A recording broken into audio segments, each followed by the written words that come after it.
Allah kita lebih banyak berbicara, mendiskusi sebenarnya, diskusi persoalan peran ayah di dalam pengasuhan kita, pengasuhan kepada anak-anak kita. Kenapa kita membahas persoalan ayah ini? Nanti kita akan lihat ada beberapa banyak alasan. Nah, alasan yang sering kita melihat itu secara terbuka, sebenarnya data-data itu kita bisa melihat di Indonesia bahwa persoalan keayahan itu sudah menjadi persoalan yang sebenarnya sudah sangat lama ini terjadi. Setidak-tidaknya sekitar paling mencuatnya itu sekitar 80-an ya, 80-an akhir itu sudah sangat mencuat sebenarnya proses yang disebut dengan fatherless country itu. Sampai memuncaknya sekitar tahun 2000-an ketika zaman globalisasi masuk begitu luar biasa dan kemudian merubah paradigma sebagian besar ayah di Indonesia. Kalau selama ini terlibat dan terikat di dalam pengasuhan kepada anak-anaknya, kemudian ayah-ayah di Indonesia dengan berbagai alasan, apakah itu alasan ekonomi, alasan politik, alasan sosial, kemudian banyak mengamanahkan atau melimpahkan proses tumbuh kembang anak-anaknya kepada pihak yang ketiga. Nah, ketika itulah terjadi persoalan ayah tidak lagi, anak-anak tidak lagi mendapatkan proses stimulasi dan simulasi dari ayahnya. Anak-anak misalnya ketika dia dalam kondisi di rahim ibunya, dia tidak mendapatkan perhatian dari ayahnya, kemudian ketika di umur yang sangat terbaik kalau kita melihat di tahap perkembangan itu Bunda ya, di umur 0 sampai 1,5 tahun itu, orang sering menyebutnya itu adalah umur terbaik sepanjang hidup manusia. Anak-anak pun tidak mendapatkan lagi proses bonding atau proses yang seharusnya dia dapatkan dari ayahnya. Karena apa? Alasannya itu tadi yang disebutkan. Bisa jadi ayahnya sibuk karena persoalan politik, sibuk karena persoalan ekonomi, sibuk karena persoalan budaya, dan lain-lain. Sehingga ayahnya lalai, ayahnya alfa, ayahnya tidak terikat dan terlibat di dalam tumbuh kembang anak-anak. Nah, ayah bunda yang dilakukan Allah, saya izin kepada Ustadz Riki untuk kita sharing beberapa bahan yang mudah-mudahan ini bisa menjadi nanti bahan diskusi kita di siang menjelang sore ini. Saya memberi judulnya Bapak dan Ibu adalah ayah tangguh anak tumbuh utuh gitu. Jadi maksudnya ayah tangguh itu adalah ayah yang berusaha tangguh ya, karena susah juga mencari ayah tangguh secara sempurna itu susah gitu. Tapi ayah yang berusaha untuk menjadi tangguh. Nah, tangguh itu nanti kita akan lihat tangguh itu tangguh apa saja. Nah, di dalam kajian-kajian fathering itu, ayah tangguh itu ada ayah tangguh itu 5. Ayah tangguh secara spiritual itu yang paling utama. Kemudian ayah tangguh secara emosional, ayah tangguh secara sosial, ayah tangguh secara fisikal, dan ayah tangguh secara intelektual. Nah, inilah tugas ayah sebenarnya memperbaiki dirinya, terutama di bulan Ramadan ini. Nah, di bulan Ramadan ini ayah perbaiki 5 hal ini dalam dirinya supaya dia bisa menjadi ayah yang tangguh. Ketika dia menjadi ayah yang tangguh di segi spiritualnya, ayah yang punya hubungan spiritual yang dekat dengan Allah Subhanahu wa taala.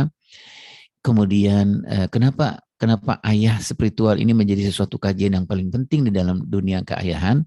Karena sebagian para ahli dan para ulama menyebutkan persoalan-persoalan pengasuhan di dalam rumah tangga kita ini, anak-anak yang sudah nggak bisa terkontrol, pasangan yang nggak bisa terkontrol, rumah tangga yang carut marut, salah satu penyebabnya Bapak Ibu ya, saya tidak mengatakan bahwa penyebab utamanya adalah hal yang saya sebutkan berikut ini, tapi salah satu penyebabnya adalah ketika sang ayah atau sang suami tidak punya keterhubungan atau relasi yang kuat dengan Allah Subhanahu wa taala. Jadi kalau ada persoalan-persoalan dalam rumah tangga itu, kalau dalam kajian keayahan sebenarnya Ustadz Riki, kita nggak mengejar dulu kepada teori-teori parenting sebenarnya, bukan kepada teori-teori fathering. Tetapi saya tidak mengatakan bahwa teori fathering, teori parenting itu menjadi sesuatu yang sangat penting, bukan, itu sangat penting.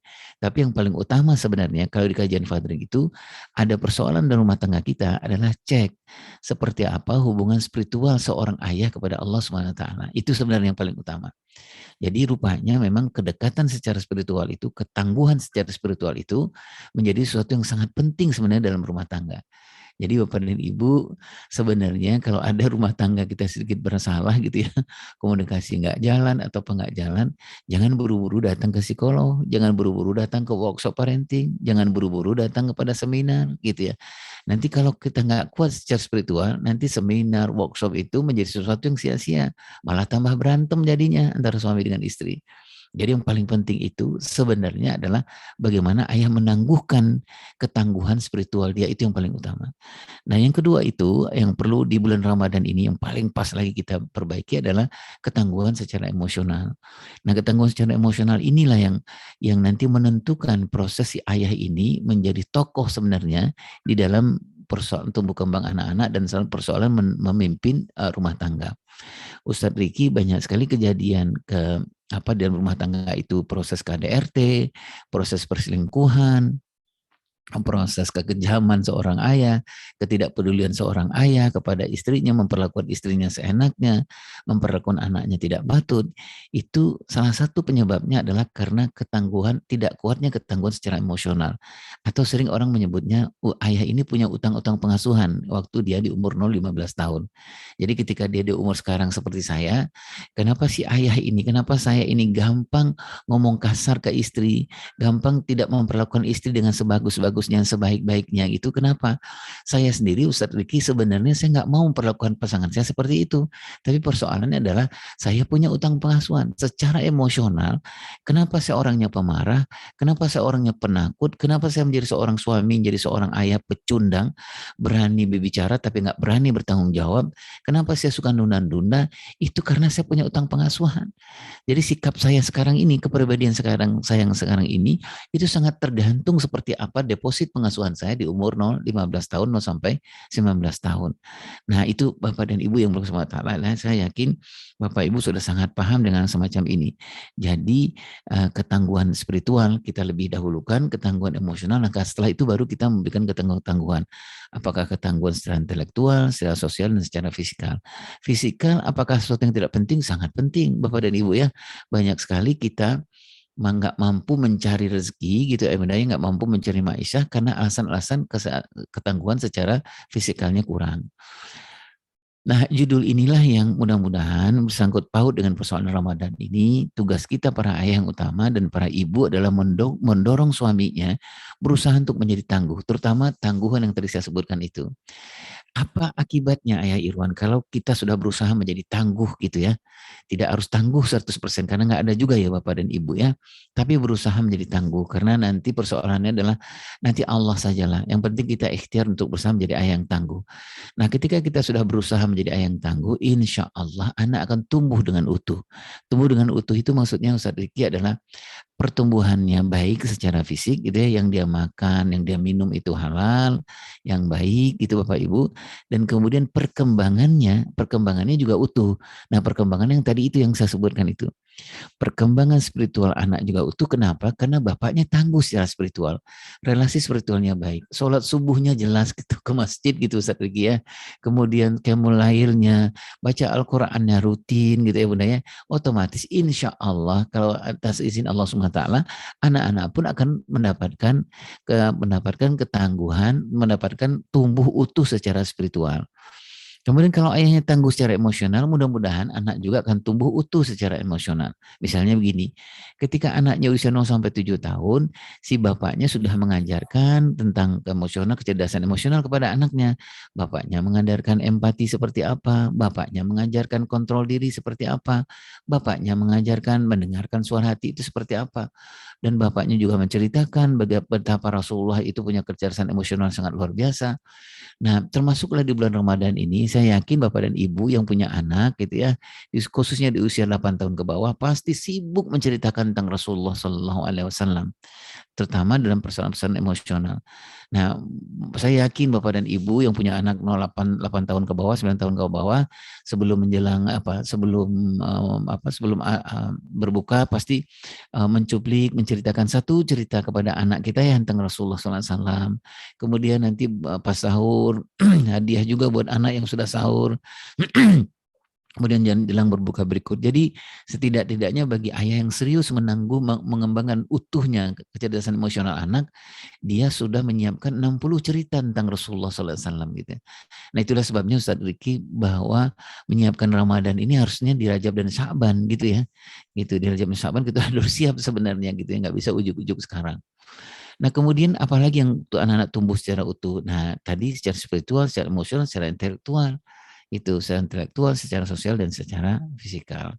Baik Bapak dan Ibu, itu mengenai judul yang saya pilih. Jadi memang kita berusaha menjadi ayah yang tangguh. Apakah kita sudah menjadi tangguh? Sudah, Allah sudah memberikan fitrah kepada kita sebenarnya. Namanya fitrah taflov. Fitrah ayah seberapa apa ya, setidak maco-maconya seorang ayah pasti dia punya fitrah tangguh itu. Dia punya putra ketangguhan. Banyak kita ngelihat ya Ustadz, ayah dan bunda semua, betapa banyak ayah-ayah yang misalnya disabilitas misalnya gitu ya, yang kakinya maaf gitu Bapak Ibu, yang kakinya nggak lengkap atau tangannya nggak lengkap, tapi dia petarung yang hebat luar biasa gitu. Karena itu fitrah yang sudah Allah berikan gitu ya.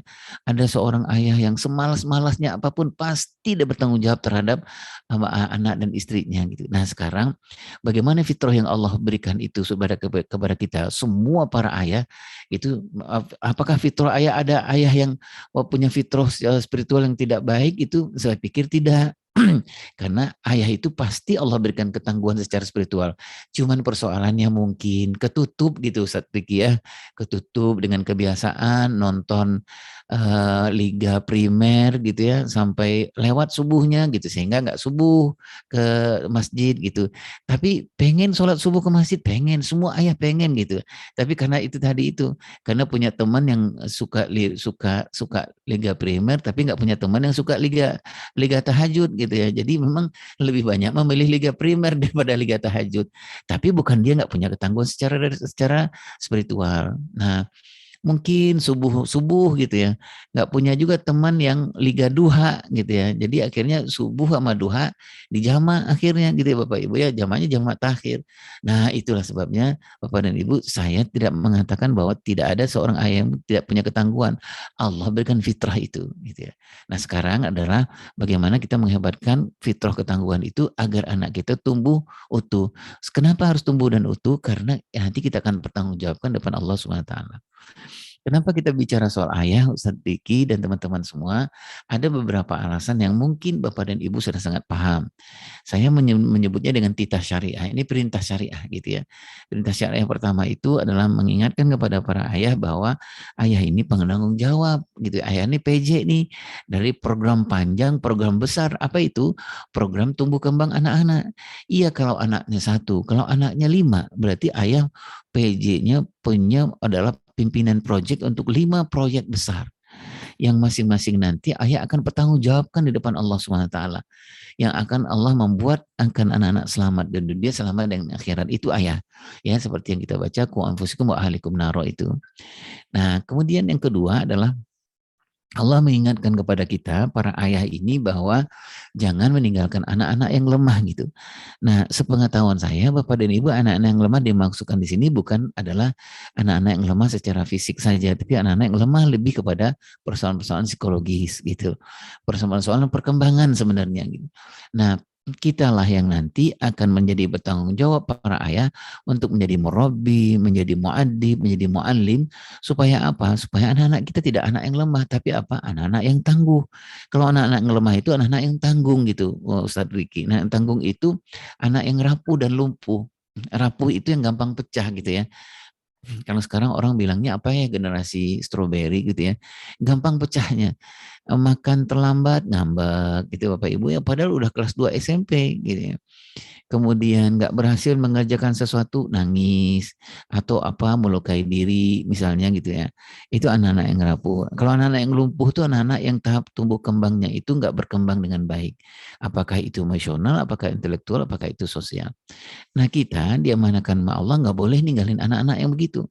Yang harus kita tinggalin itu adalah anak-anak yang kuat gitu. Nah siapa yang membuat anak-anak yang kuat itu? Salah satu pemimpinnya itu adalah ayah gitu. Nah kenapa kita bicarakan soal ayah?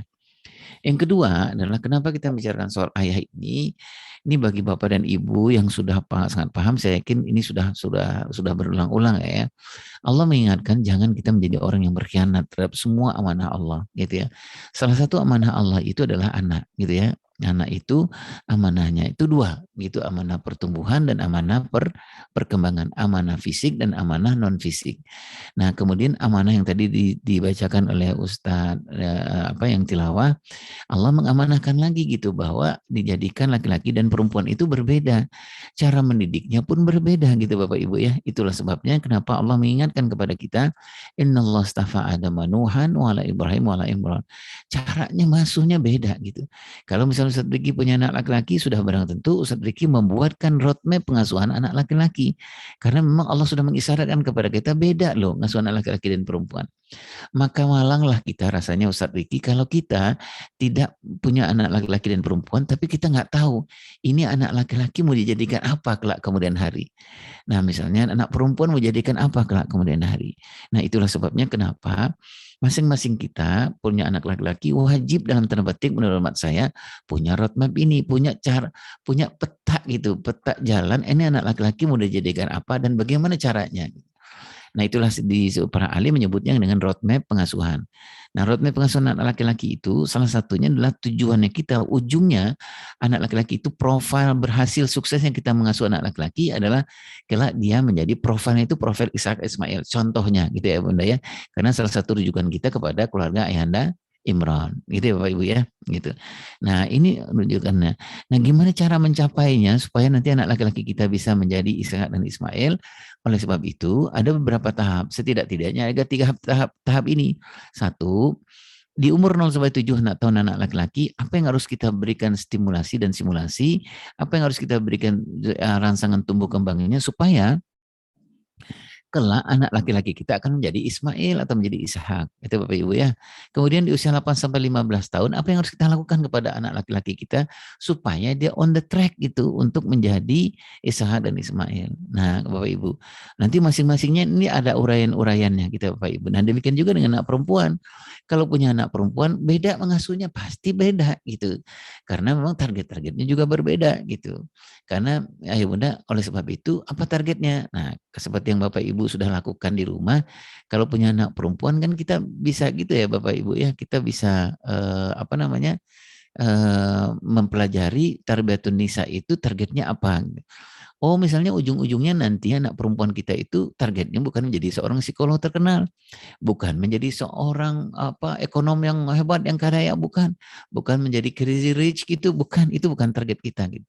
Nah bolehkah dia menjadi crazy rich, bolehkah dia menjadi ekonom, bolehkah menjadi orang sekolah yang terkenal, sangat boleh, tetapi harus dipastikan di diri anak perempuan kita itu ada keterampilan kehebatan Bunda Maryam, keterampilan kehebatan Bunda Khadijah, Bunda Fatimah, dan Bunda Aisyah binti Muzahim, seperti yang diingatkan Rasulullah SAW tentang pendidikan dan pengasuhan anak perempuan kepada kita.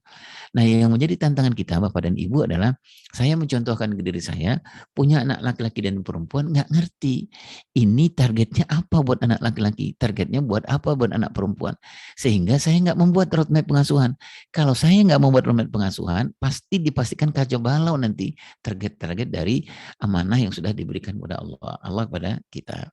Nah itulah salah satu alasan Bapak dan Ibu, ayah ini adalah orang pimpinan proyeknya. Proyeknya dua gitu, bagaimana proyek yang jangka panjangnya menghebatkan anak laki-laki dan proyek jangka panjang menghebatkan anak perempuan.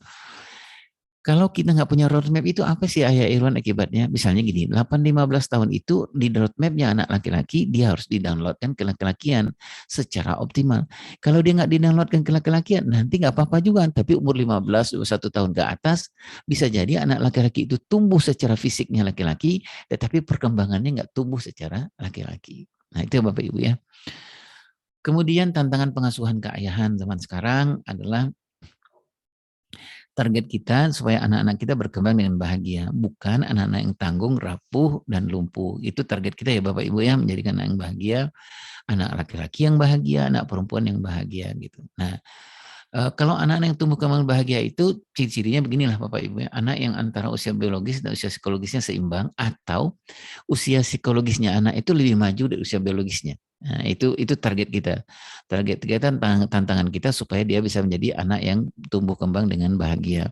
Anak dari orang tua yang berilmu gitu. Nah, Bapak Ibu, saya menasihati diri saya sebenarnya agak susah kita membesarkan anak-anak kita tanpa ilmu, khususnya ilmu tahap perkembangan gitu ya. Nanti bawaannya uji coba gitu Ustaz Riki ya. Ini anak umur berapa sekarang, anak umurmu? Anak umur 7 tahun. Nah, apa yang terjadi di anak 7 tahun? Saya nggak ngerti. Jadi kalau saya nggak ngerti, saya nggak mengerti, nggak tahu juga apa yang harus saya lakukan pada anak saya umur 7 tahun. Kecuali saya nyontoh seperti apa dulu Bapak Ibu saya memperlakukan saya gitu ya. Jadi memang perlu sangat ilmu ya. Saya menekankan bagi Bapak dan Ibu gitu wajib di rumah itu ada buku tahap perkembangan lah gitu ya. Kita bisa tahu ini target anak-anak umur kelas 1, anak umur 1 tahun ini targetnya sudah terpenuhi apa belum gitu. Nanti ada buku tahap perkembangan. Kemudian anak dan orang tua yang meluangkan waktu. Jadi bukan memberikan waktu luang kalau prinsipnya.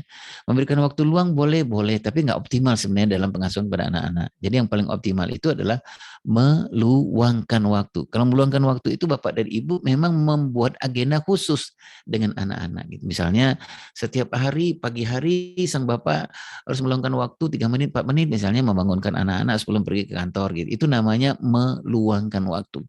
Kalau waktu luang tuh Bapak pulang dari kantor, Assalamualaikum, Waalaikumsalam. Anak-anak lagi ini, aduh, ini ayo main sama ayah gitu. Bagi bapak mungkin waktu itu waktu yang berarti, tapi bagi anak itu waktu yang tidak berarti gitu. Nah, jadi memang prinsipnya adalah meluangkan waktu, tidak memberikan waktu luang. Kemudian anak yang seimbang perkembangan spiritual, emosional, intelektual. Tadi sudah saya ceritakan ya Bapak Ibu ya. Nah, tantangan pengasuhan kita itu dalam menghindari kita melahirkan anak-anak yang tanggung. Tadi saya sebutkan, apa ciri-cirinya anak yang tanggung itu, rapuh dan lumpuh itu adalah anak yang usia biologisnya lebih maju dari usia psikologisnya. Itu ciri-cirinya Bapak Ibu ya. KTP-nya 18 tahun, tapi secara menyelesaikan masalahnya seperti anak umur 10 tahun. KTP-nya umur 40 tahun, minum teh manis, nggak terlalu manis, ngambekan orangnya. Padahal umur udah 40 tahun gitu ya. Istri nggak ditegor gitu Bapak Ibu ya. Ini adalah orang yang usia psikologisnya, usia biologisnya lebih maju dari usia psikologisnya. Usia badannya, kalau istilahnya anak muda sekarang ini adalah badannya six pack tapi jiwanya ngondek gitu Bapak Ibu ya. Jiwanya nggak berkembang secara laki-laki. Padahal sudah umur 20 tahun, umur 30 tahun, 40, 50 tahun. Nah itulah yang tadi saya sebutkan itu ketika usia biologis lebih maju dari usia psikologis, nah muncullah ayah-ayah yang mungkin ada KDRT, mungkin LGBT, mungkin seksual bebas dan lain-lain. Kemudian anak yang tanggung itu adalah anak yang broken home, anak yang korban bully, unwanted child, dan lain-lain. Nah, ayah di manakah engkau sekarang? Nah, kita ngelihat ada beberapa ciri-ciri ayah. Ada ayah yang kita sebut dengan ayah disharmoni keluarga. Ayah disharmoni keluarga itu ayah yang jauh dari visi dan misi ilahi. Jadi kalau dia memimpin keluarganya, kalau istrinya nanya, abang sebenarnya visi dan misi kita ini apa nih gitu. Nah ayahnya nggak bisa jawab karena memang nggak punya visi dan misi di dalam berumah tangga gitu ya. Kemudian ayah disharmoni keluarga itu adalah ayah yang fitrahnya tertukar.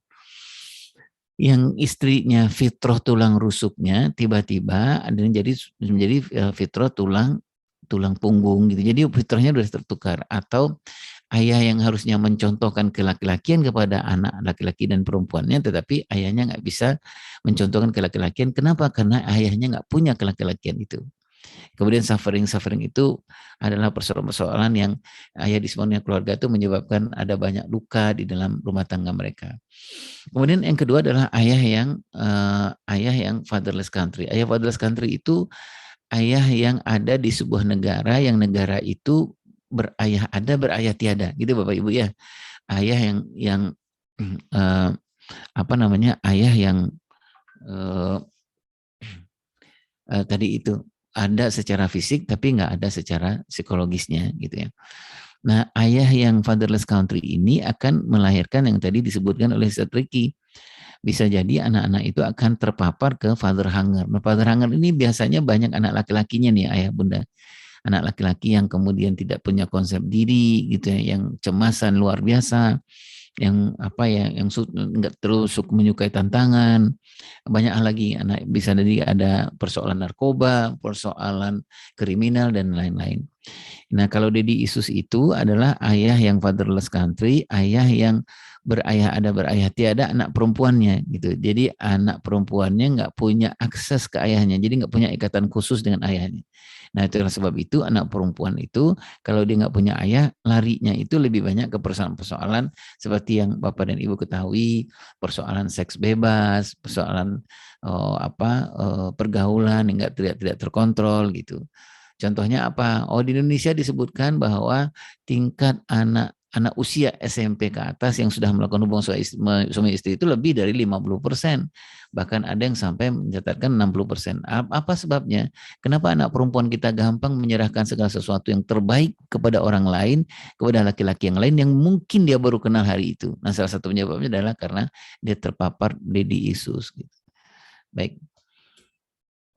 Selanjutnya adalah ayah utang dan luka pengasuhan. Jadi ini ayah yang bercirikan yang punya utang dan punya luka pengasuhan. Nah, biasanya ayah yang tadi saya sebutkan itu Bapak Ibu ya, lebih pada misalnya ayahnya pemarah, ayahnya nggak suka flight, tapi nggak suka fight, tapi sukanya flight. Ayah yang suka menunda-nunda gitu Bapak Ibu ya, yang nggak berani menghadapi persoalan gitu.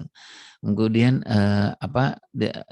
kenapa isu bisa terjadi? Karena memang deposit pengasuhannya. Deposit pengasuhan itu adalah yang paling penting kita cermati adalah di umur 0 sampai 15 tahun. Karena itu usia tumbuh kembang yang terbaik yang Allah berikan.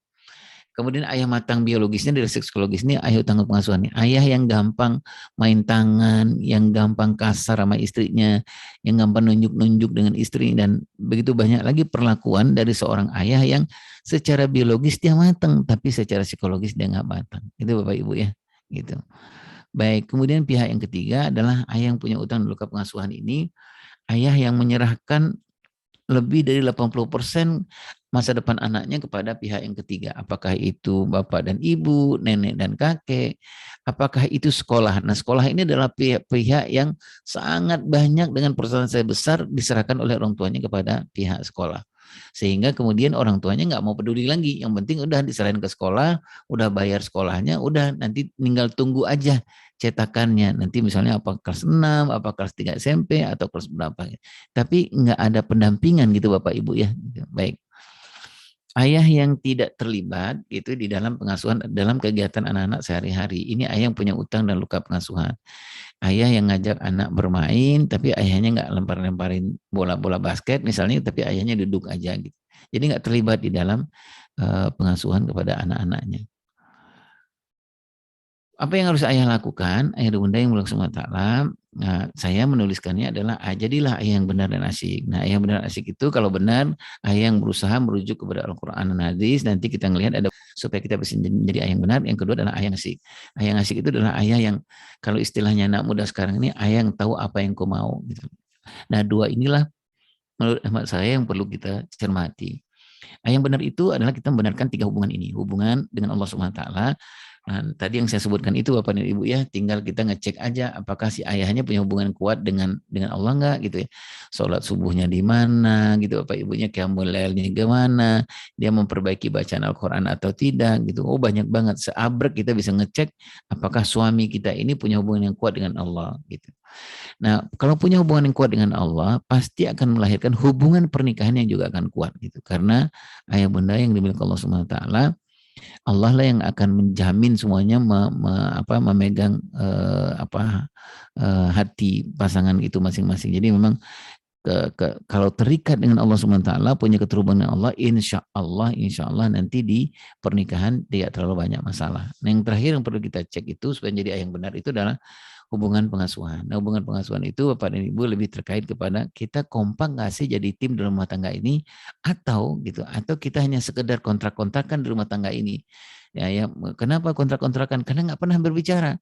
Ngasuh membangunkan anak di pagi hari dengan gaya ayahnya pasti beda dengan gaya ibunya gitu, dan banyak lagi pekerjaan yang lain.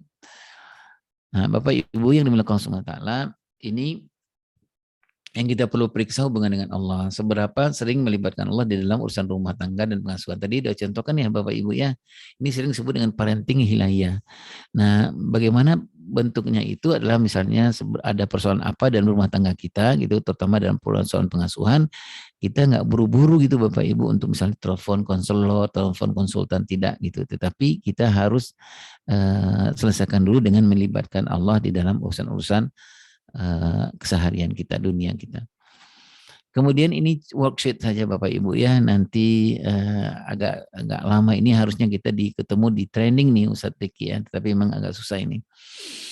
Kegiatan saja untuk memeriksa hubungan spiritual kita, hubungan spiritual Allah dengan ayah, dengan Allah gitu. Cek, berusaha menjaga sholat wajib di masjid, berusaha melaksanakan zikir pagi dan sore secara kontinu, kemudian berusaha tilawah Al-Quran setiap hari. Nanti Bapak Ibu bisa cek isi di sini, checklistnya di sini. Oh, misalnya apa? Berusaha menjaga sholat wajib di masjid gitu, jarang gitu ya.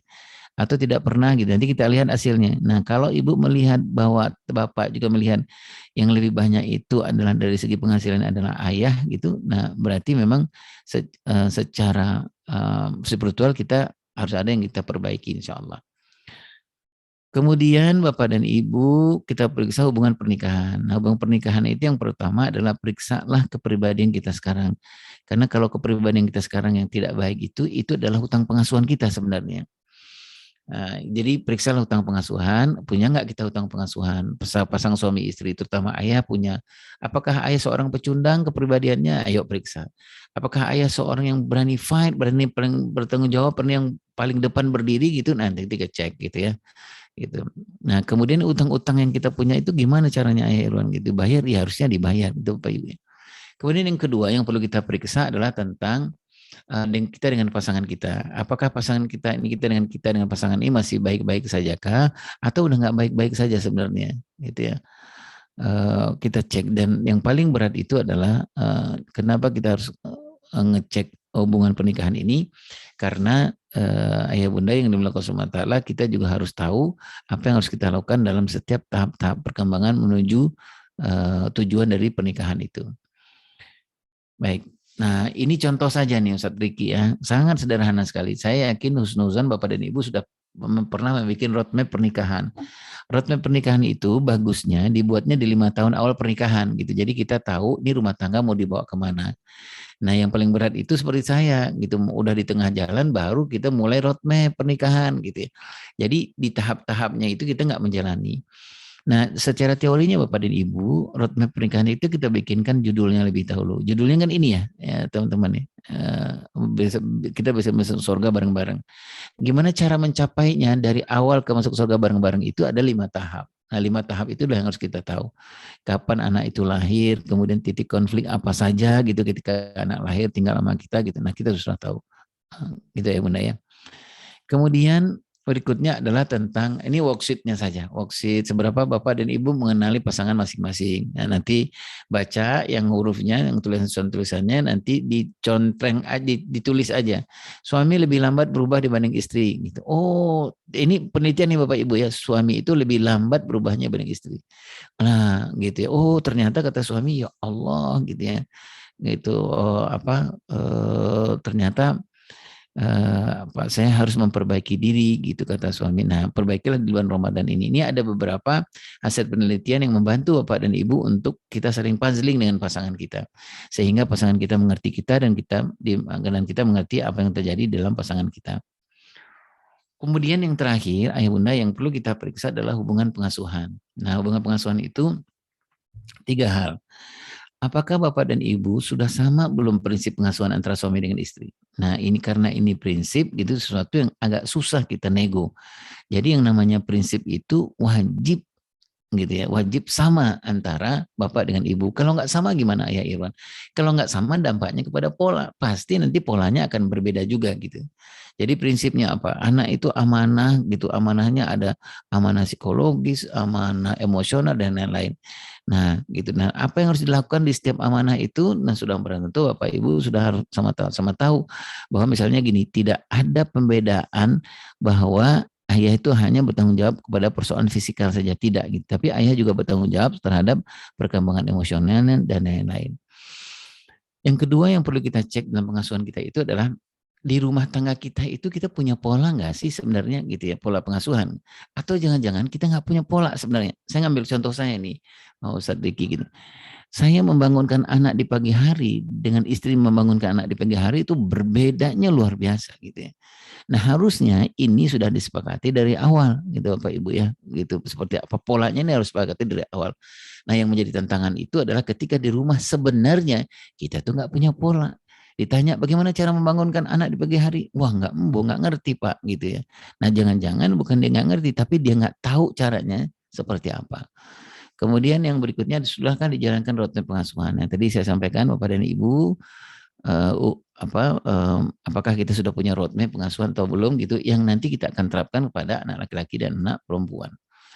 Ini contohnya roadmap ya, tadi sudah kita bahas ya. Gitu. Jadi sayanglah kalau ada rumah, kalau ada sekolah yang tidak punya roadmap ini, karena ini menjadi sesuatu yang sangat penting gitu di dalam pengasuhan anak laki-laki dan anak perempuan. Ini contoh saja ya Bunda ya, seberapa ayah dengan Bunda kekompakannya, sudahkah sama prinsipnya atau belum? Ini prinsip pengasuhan ya Bunda. Apakah antara ayah dan Bunda sama pemahamannya bahwa anak itu adalah amanah Allah? Apakah antara ayah dan bunda sama pemahamannya bahwa anak itu adalah amanah dari Allah untuk berdua, bukan hanya untuk berdua atau ayah untuk ayah dan atau bunda saja. Nah ini coba kita cek di rumah. Prinsipnya seperti ini enggak gitu? Atau jangan-jangan prinsipnya berbeda?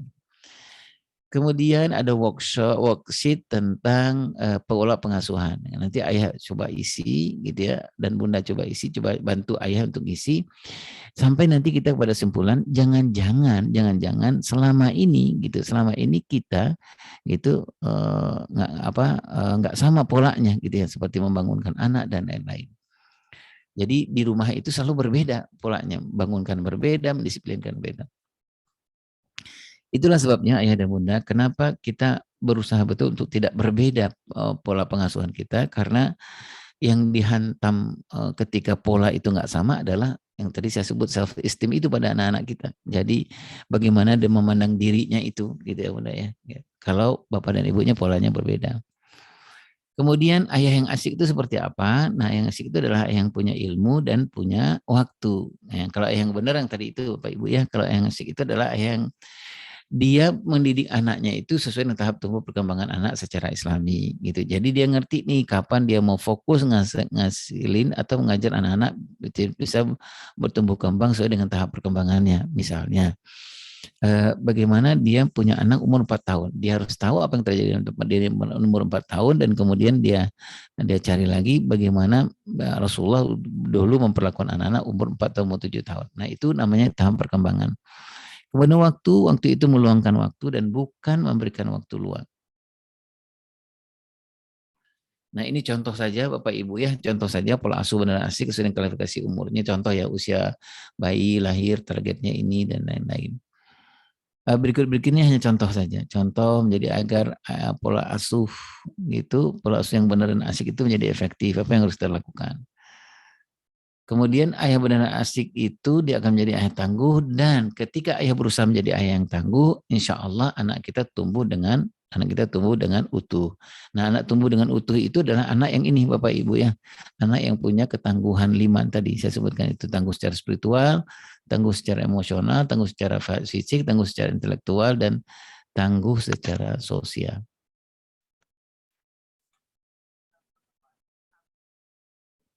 Apalagi itu Pak, tangguh secara fisik, tangguh secara intelektual, kemudian tangguh juga secara sosial. Ini target-target kita aja Bapak dan Ibu ya. Baik, nah ini tips tadi kita yang penting-penting ini sudah kita bahas. Sekarang tips saja untuk ayah agar menjadi ayah yang tangguh, tetap menjadi ayah yang tangguh.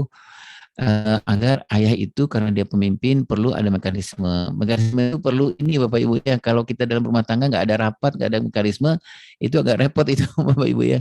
Nah ini contoh-contoh saja. Ada namanya pertemuan keluarga gitu. Nah target kita sekali sebulan.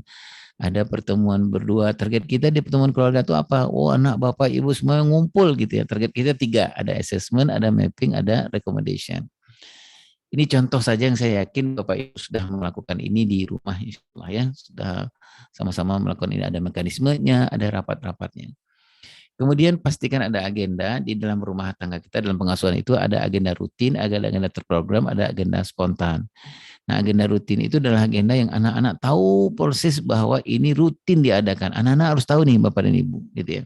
Nah, agenda terprogram itu adalah agenda yang direncanakan pada waktu dan ruangan tertentu. Apakah itu misalnya agendanya apa? Oh, kita nanti di Isra Mi'raj kita akan bikin program ini gitu ya. Tapi itu namanya agenda terprogram. Yang paling penting itu agenda rutin.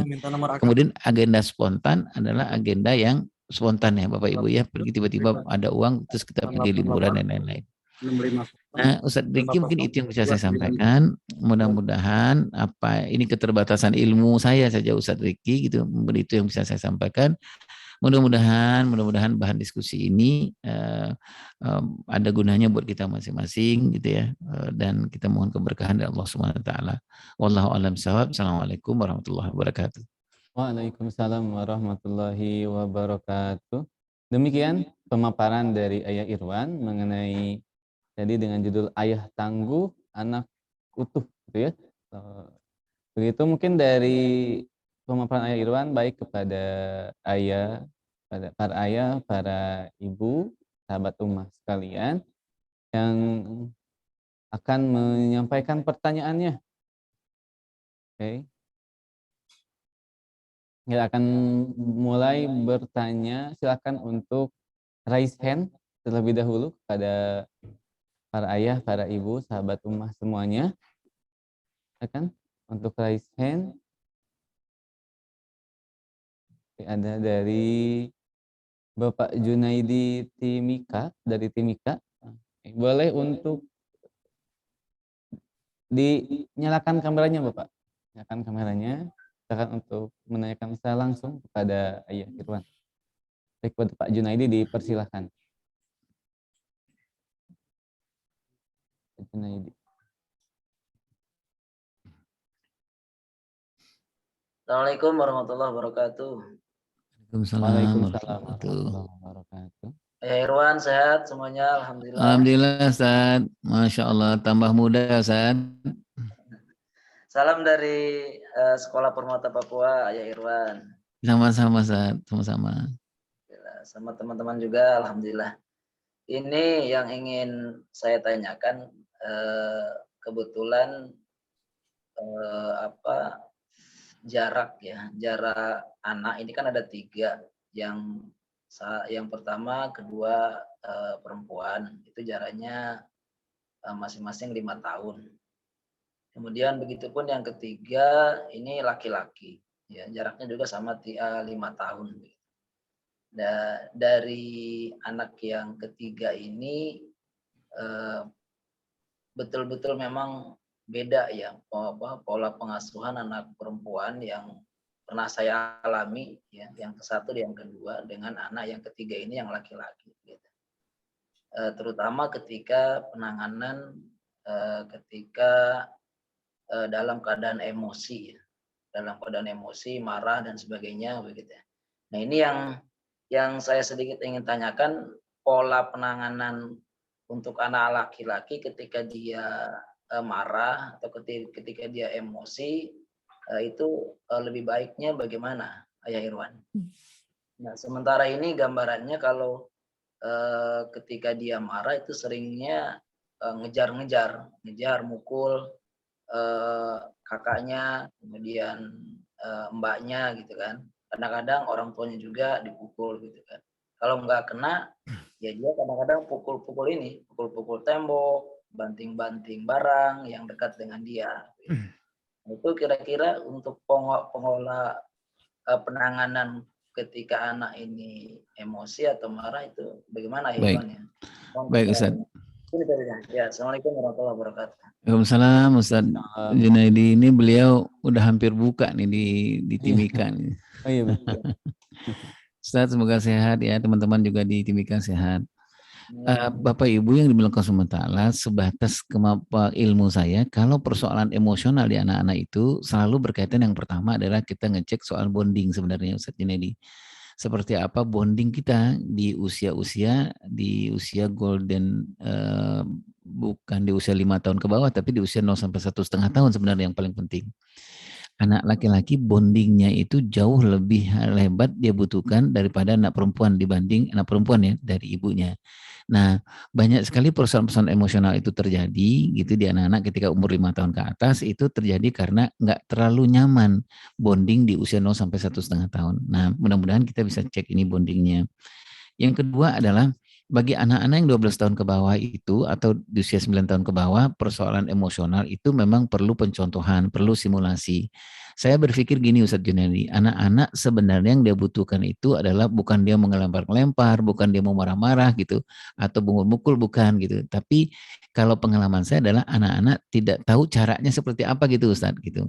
Kenapa dia nggak tahu caranya? Bisa jadi karena kosakata dan kosarasanya kurang gitu ya. Dia nggak tahu nih cara marah itu seperti apa, cara kecewa itu seperti apa. Dia nggak tahu cara mengungkapkan marah itu seperti apa, cara mengungkapkan kecewa itu seperti apa. Kalau saya menyarankan adalah perbanyaklah kosakata dan kosarasa kepada anak kita dengan cara seperti apa, perbanyaklah simulasi kepada anak-anak kita. Jadi misalnya kalau dia lagi ngambek itu, lagi marah misalnya gitu, nah perlu kita cek, abang apa? Abang kecewakah? Abang marahkah? Abang sedihkah? Gitu. Kalau abang marah, nah caranya marah seperti ini abang. Itu kita ungkapkan, abang mungkin kata-katanya abang sampaikan seperti ini, aku kecewa sama ayah, aku marah sama ayah, itu apa gitu kata-kata yang lain. Atau gitu kita ungkapkan juga gitu bagaimana caranya kalau orang marah itu seperti apa. Nah, mudah-mudahan Bapak Ibu yang mulia Allah, para ahli mengatakan kepada kita banyak sekali persoalan-persoalan yang terjadi secara kesalahan emosional dilakukan oleh anak-anak kita itu lebih banyak karena persoalan maltreatment sebenarnya gitu. Jadi kita lupa mentreatment gitu secara kompetensi emosionalnya. Misalnya yang tadi saya sebutkan itu.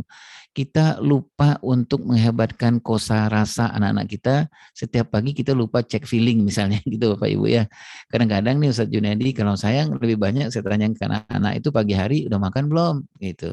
PR gimana gitu. Tapi saya lupa yang paling penting bagi anak-anak secara kompetensi emosional. Saya lupa cek feeling misalnya gitu Ustadz Jun. Misalnya saya mengatakan, kakak bahagia nggak hari ini gitu. Mama bahagia nggak. Tiba-tiba anak kan banyak tuh yang bilang, enggak aku kecewa gitu. Aku marah atau apa gitu. Ini sebenarnya adalah salah satu kesempatan kita untuk mensimulasikan kecewa itu siapa, marah itu seperti apa.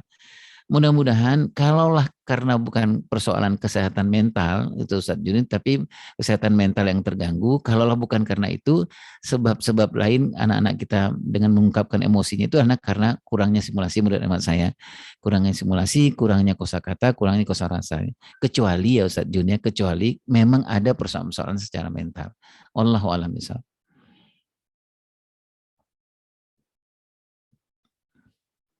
Makasih banyak Demikian, Kak Yayat. Mangga, boleh silakan. Sama-sama Ustaz Jun. Kapan ya bisa ke Timika ya Ustaz Jun ya? Insya Baik, Allah mungkin. secepatnya. Amin. Ini Ini lebaran nggak pulang Ustaz Jun? Rencana habis Lebaran, Habis lebaran ya. 3 hari habis Lebaran. Insya Allah. Siap, siap. Siap. ya, sehat-sehat semua juga untuk Ustadz Junaidi di Timika ya, Papua. Lumayan jauh sekali ya di Indonesia bagian timur. Baik, sebelum berlanjut kepada penanya selanjutnya, kita akan kembali untuk melakukan lelang ya, tadi dengan kerjasama dengan KNRT Kota Depok, yaitu lelang SAL ya, SAL Palestina. Tadi saya buka di angka 1 juta, sekarang saya coba turunkan di angka 800.000. Silakan kepada para ayah, para ibu, sahabat ummah sekalian, ada yang boleh silakan untuk memberikan tawaran di saya coba buka di angka 800.000. Nah, sudah ada di kolom chat, sudah tersedia untuk yang bersedia untuk lelang sel Palestina dengan donasi. Silakan untuk sertakan nama, kemudian garis bawah komitmen donasi, dan garis bawah lagi nomor WA-nya. Akan ada formatnya di kolom chat atau kolom obrolan.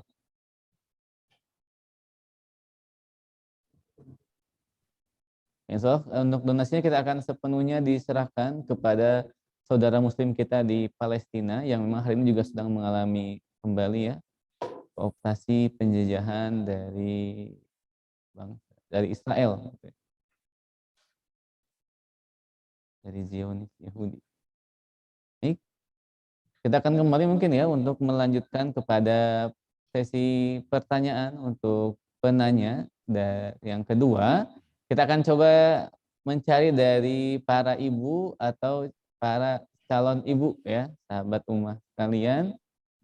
Boleh untuk para ibu atau calon ibu ya, untuk raise hand terlebih dahulu. Insyaallah kita akan tunjuk ya, boleh kepada para ibu atau calon ibu, sahabat ummah sekalian, untuk mengajukan pertanyaan kepada Ayah Irwan.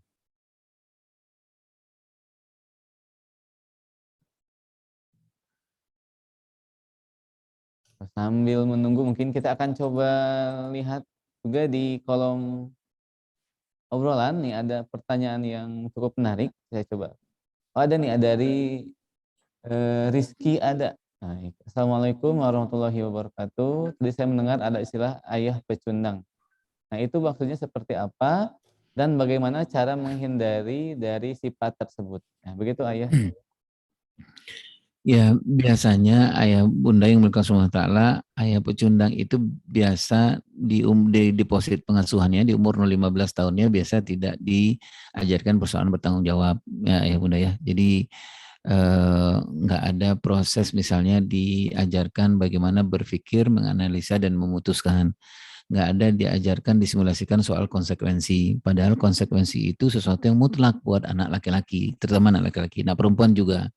Nah, biasanya ayah pecundang itu adalah ketika di umur 15 tahun dia tidak mendapatkan stimulan yang seperti itu, Pak Rizky.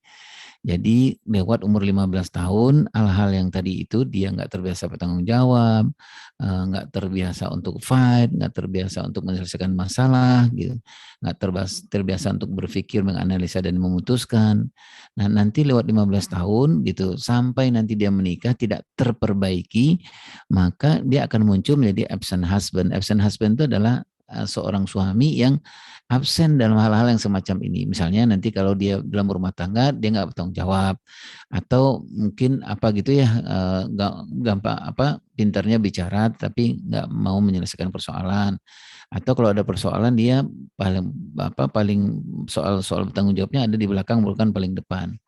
Nah, ketika dia menjadi absent husband, dia tidak juga terperbaiki, maka dia akan muncul menjadi absent father. Nah, absent father itulah yang tadi saya sebutkan itu, dia muncul menjadi ayah pecundang, ayah penakut, gitu, ayah yang suka menghindar, ayah yang suka tidak berani menghadapi persoalan dan lain-lain. Wallahu a'lam bishawab.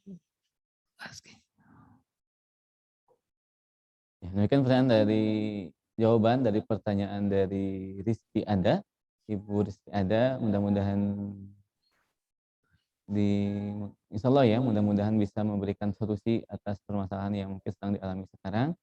Kita akan coba kembali untuk menginformasikan terlebih dahulu tentang lelang SAL Palestina dalam rangka donasi untuk saudara muslim di Palestina yang sedang dilaksanakan oleh KNRP Kota Depok.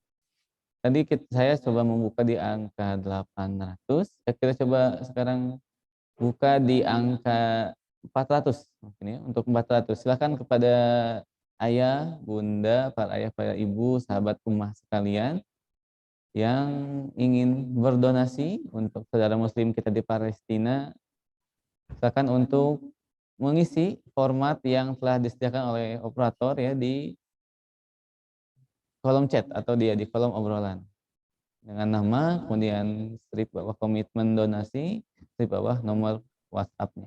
Nanti insya Allah akan ada yang menghubungi dari panitia.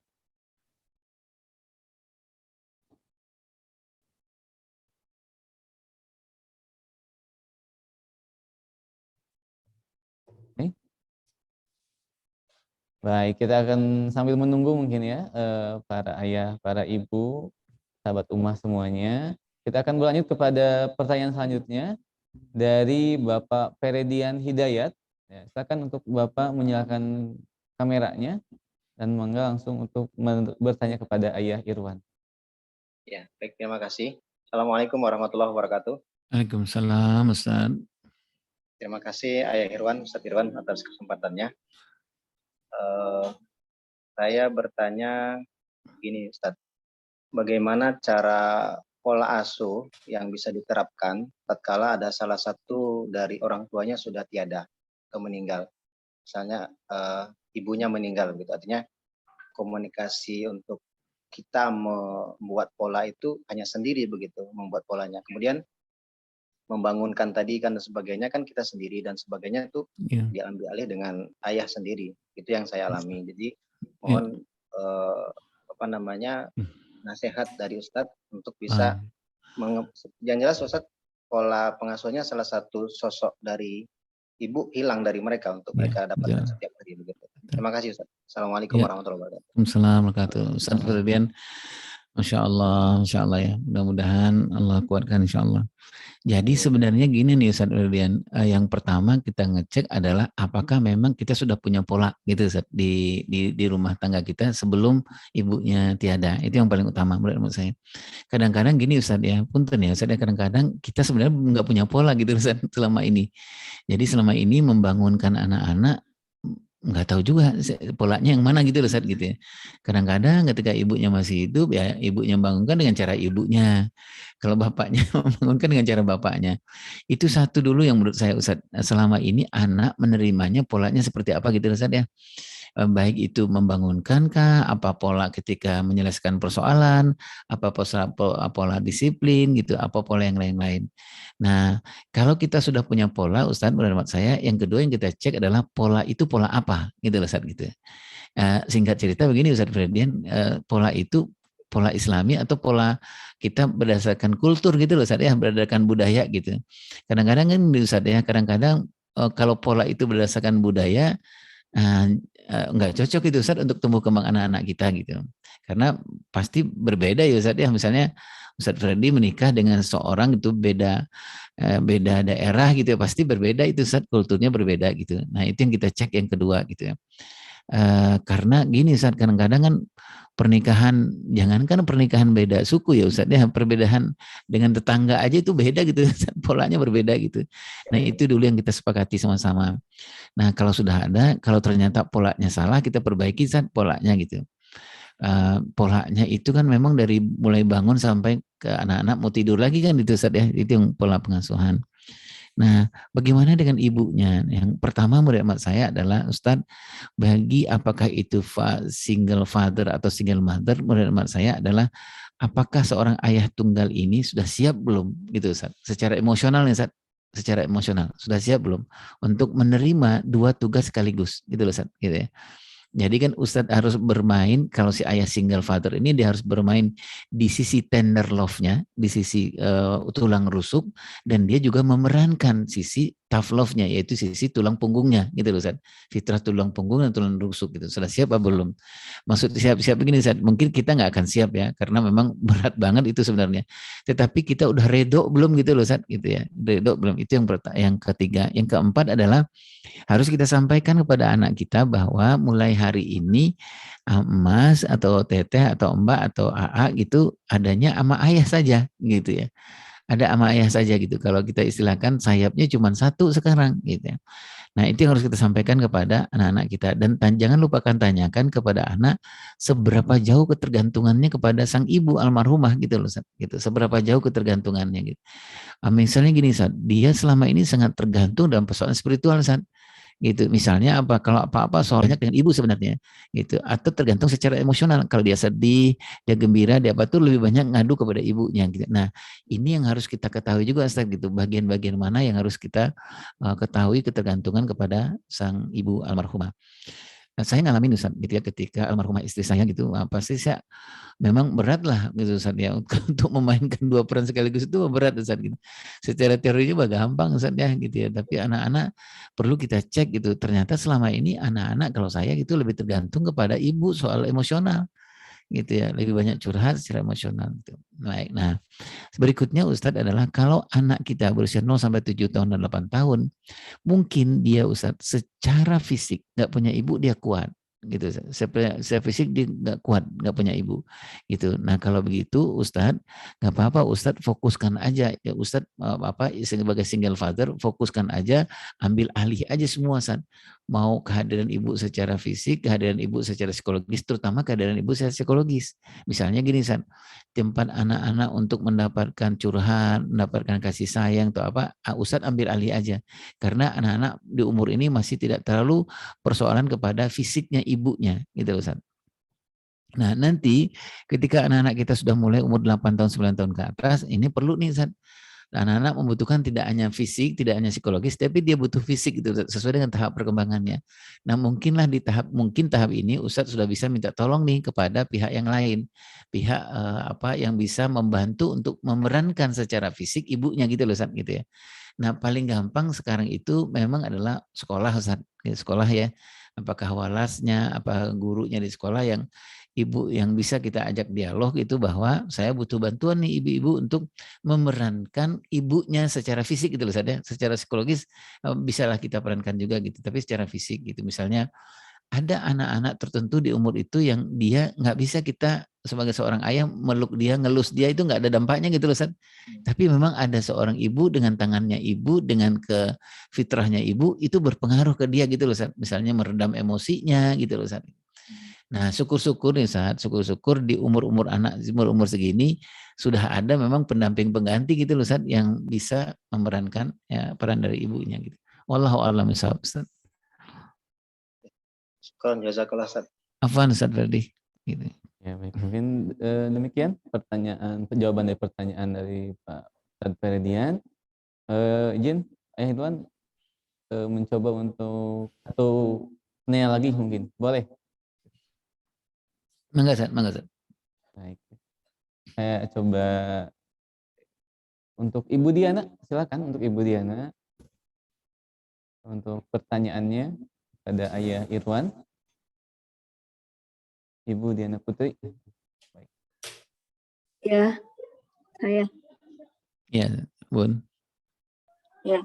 Assalamualaikum warahmatullahi wabarakatuh. Waalaikumsalam warahmatullahi wabarakatuh. Ya, sebelumnya saya berterima kasih untuk materi Ayah Irwan, terutama tadi untuk Bapak yang menanyakan tentang anak yang emosional. Jadi memang betul setelah saya ingat-ingat saya punya 3 anak. Yang satu saya sering tinggal di usia 0 sampai 1 tahun, dan memang betul dia di antara 3 ini dia yang paling emosional gitu. Betul. Mungkin jadi reminder juga buat saya harus memperbanyak bonding untuk anak-anak yang lain gitu, dan untuk mengingatkan orang tua yang lain. Terima kasih untuk ilmunya sebelumnya. Sama-sama.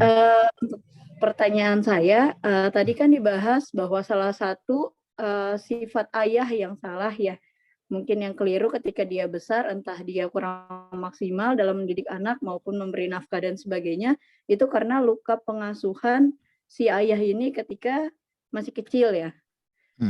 Itu minta tolong tadi kan ada bagiannya maka harus diobati. Nah, kalau boleh nanya ke Ayah Irwan, bagaimana cara mengobati luka-luka tersebut gitu, entah ayahnya emosional atau bagaimana, obatnya apa? Karena udah terlanjur besar ini. Baik, Bun. Terima kasih. Iya, baik, Bun. Terima kasih, Bun. Sehat, mudah-mudahan sehat selalu ya dengan keluarga gitu.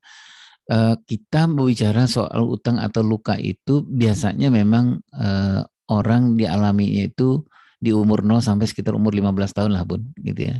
Itu yang paling maksimal orang deposit pengasuhan yang bisa mengakibatkan orang mengalami utang atau luka pengasuhan.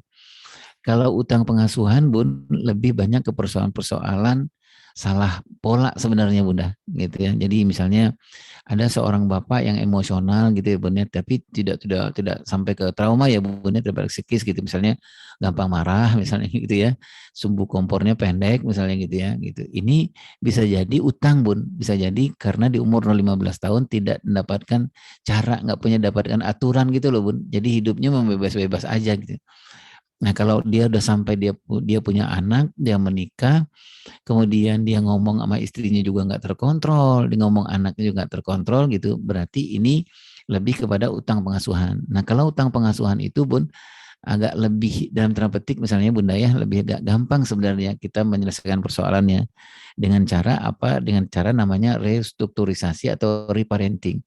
Kalau suaminya agak emosional orangnya, nah sepakati aja sama suami, Abang, Mas, Mas orangnya emosional gitu, anak-anak sudah mengalaminya, aku sudah mengalaminya juga, dan nggak mungkin ini bertahan terus, kasihan Mas dan kasihan anak-anak gitu. Nah, caranya seperti apa? Kalau Mas lagi emosional, malah muncul emosionalnya, boleh nggak aku ingetin gitu, misalnya apa? Mas lagi emosional, Mas tarik nafas dulu. Aku ingetin ya Mas gitu, Mas tarik nafas dulu atau apa Mas zikir dulu, Mas istighfar dulu dan lain-lain gitu. Nah, itu yang perlu gitu kita lakukan. Nah, Bu Diana masih ada ya Bu Diana ya? Iya, demikian Masih ada Ibu Bu Diana? Budiana? Masih ya? Oke. Hilang beliau. Iya. Nah, kemudian saya jawab aja ya, Bun. Nah, jadi bagi Bapak dan Ibu semua, jadi ketika kalau hutang itu lebih kita bisa ngadukan reparenting sebenarnya. Jadi kita ulang aja polanya gitu ya. Latihan lagi. Nah, bagaimana dengan luka? Kalau luka itu memang sifatnya sudah sangat psikologis, traumaan lah gitu ya, Ustadz Riki ya. Misalnya apa gitu, misalnya kalau ada orang yang kalau dia nggak terpenuhi gitu, mungkin akan muncul apa gemeteran atau apa gitu misalnya. Sifatnya udah psikologis lah gitu. Nah, gimana caranya? Menurut emak saya ini nggak bisa reparenting, harus dikuras dulu, harus diselesaikan dulu emosinya gitu, emosi-emosi negatifnya selesaikan dulu, lukanya harus dibasuh dulu. Biasanya ini Ustadz Riki, nah saya Bu Denenya udah nggak ada ya. Iya. Anak saya biasanya ini kita lebih banyak menyarankan ini pekerjaannya professional help gitu. Jadi seperti psikolog, psikiater gitu, konselor gitu. Karena beliau lah mereka lah yang punya ilmunya untuk menguras, menyelesaikan apa-apa yang negatif itu dalam struktur jiwa kita. Setelah itu mulai selesai, udah agak reda, barulah kita mengadakan reparenting, barulah kita mengadakan mengulang pola gitu. Mengulang pola setelah agak selesai gitu, dikuras gitu, disembuhkan lukanya gitu, atau sudah dibasuh lukanya gitu. Wallahu a'lam bishawab. Baik. Ya, alhamdulillah begitu jawaban dari Ayah Irwan. Saya juga akhirnya dapat ini ya, dapat ilmu baru, ada perbedaan ya tentang hutang pengasuhan dan luka pengasuhan gitu ya. Nah, kalau luka pengasuhan itu memang sudah klinis mungkin penanganannya butuh Iya, bantuan dari ahli baik itu dari psikolog mungkin atau psikiater, konselor pernikahan mungkin ya dan sebagainya seperti itu. Baik, demikian mungkin untuk sesi pematerian dan pertanyaan dari Ayah Irwan. Jazakallah Ayah, terima kasih atas ilmunya sama-sama dan Ustaz. waktunya. Mudah-mudahan kita bisa bersilaturahmi di lain waktu dengan Insya Allah, keadaan yang lebih baik tentunya. insya Allah Ustaz. Saya Amin. pamit ya Ustaz Riki ya. Terima kasih Ya, Mangga. mohon maaf lahir batin Bapak dan Ibu, Ustaz Ustazah semua gitu. Sama-sama. Assalamualaikum warahmatullahi wabarakatuh. Salam. Waalaikumsalam warahmatullahi wabarakatuh. Saya mengucapkan terima kasih pada Ayah Irwan yang telah bersedia meluangkan waktunya untuk bergabung dengan acara Yautalk Islamic Parenting. Kita akan berlanjut terlebih dahulu ke informasi mengenai tayangan dari Yayasan Amirul Ummah.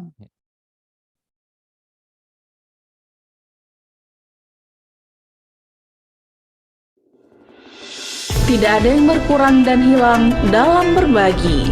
Bersama kita berbagi di bulan suci melalui program Buka Bersama Santri Yatim, program Parsel Cinta Ramadan,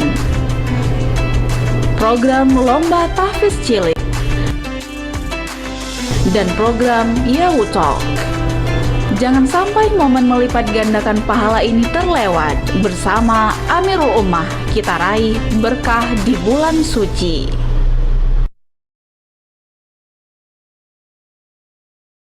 Iya. Demikian program-program Ramadan dari Yayasan Amirul Ummah.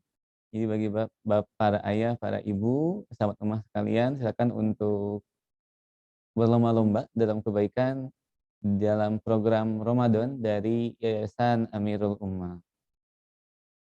Nah, baik, sebelum ditutup, silakan para ayah, para ibu, sahabat ummah sekalian untuk menyampaikan ya feedbacknya mengenai acara kita kali ini.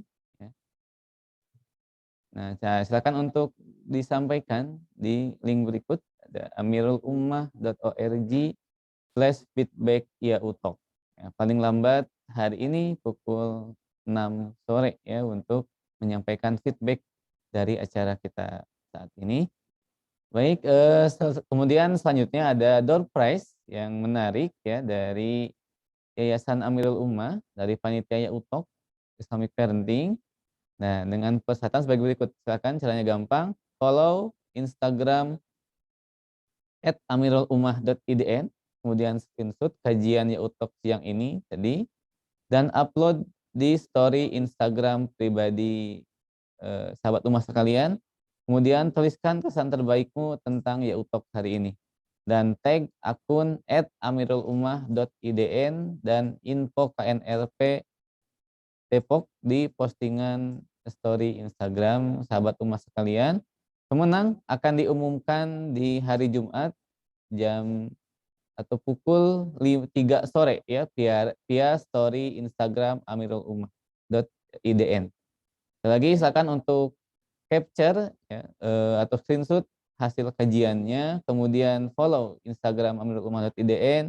Kemudian silakan untuk masukkan di story Instagramnya dengan tak lupa men-tag ke akun @amirulummah.idn dan info KNRP.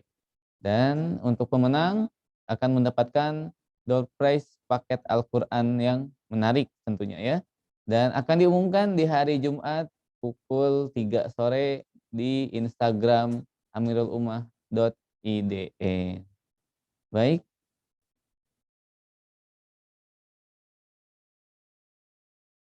Nah, baik. Sekali lagi silakan untuk di follow Instagram Amirul Ummah dan silakan untuk mention atau men-tag ke akun amirulummah.idn di postingan story Instagram sahabat ummah sekalian.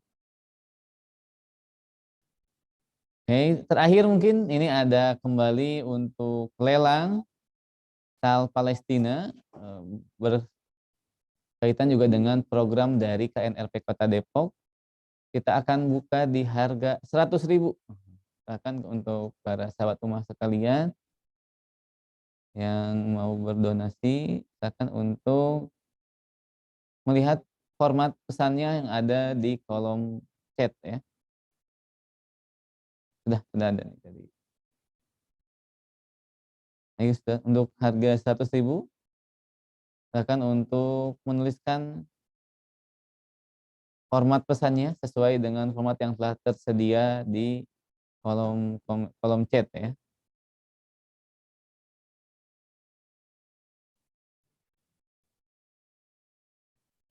Nah, kita hitung mundur ya. 10, 9, oke sudah ada. Pak Feredian Hidayat, alhamdulillah. Terima kasih Bapak. Silakan yang lain, masih ditunggu. Hitung mundur lagi ya. 8, 7. Bagaimana? Terima kasih juga. Iya, sama-sama. 6, 5, 4, 3. Kayak ada lagi Naufal. 200.000 ya dari Pak Naufal. Oke. 3, 2, 1.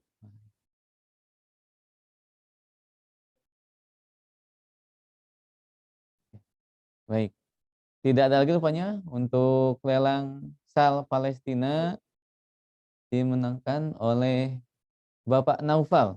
Ya, insya Allah nanti dari tim kami akan menghubungi Bapak. Terima kasih untuk Pak Naufal dan atas kesediaannya meluangkan sedikit rezekinya untuk membantu saudara kita di Palestina.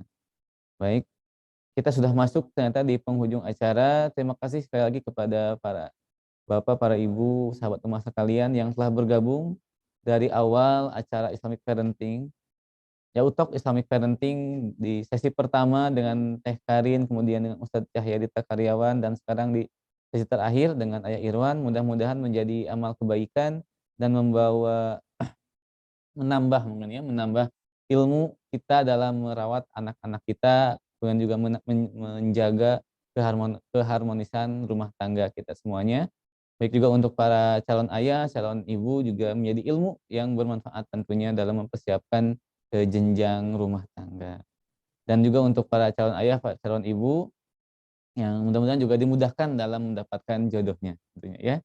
Baik, demikian mungkin untuk acara Ya Utok di Islamic Parenting di Ramadan 1443 Hijriah dari kami selaku panitia Ya Utok Islamic Parenting memohon maaf atas segala kekurangan dari hari pertama Ya Utok, dari sisi pertama Ya Utok Islamic Parenting juga hingga sekarang di sisi terakhir Ya Utok Islamic Parenting. Mudah-mudahan kita kembali bisa bertemu di Ramadan di tahun yang akan datang dengan kondisi dan keadaan yang lebih baik tentunya. Dari saya mewakili panitia mengucapkan terima kasih, mohon maaf atas segala kekurangan, karena kekurangan datang dari diri kami selaku hamba yang doif. Adapun kebaikan itu mutlak Allah Subhanahu wa taala. Sampai jumpa di Ramadan tahun depan. Kita tutup dengan doa akhir majelis. Subhanaka Allahumma wa bihamdika asyhadu an la ilaha illa anta astaghfiruka wa atubu ilaik. Terima kasih. Mohon maaf lahir batin dan selamat selamat untuk menyambut malam Lailatul Qadar di 10 hari terakhir di bulan Ramadan. Terima kasih. Assalamualaikum warahmatullahi wabarakatuh. Assalamualaikum warahmatullahi wabarakatuh. Waalaikumsalam warahmatullahi wabarakatuh.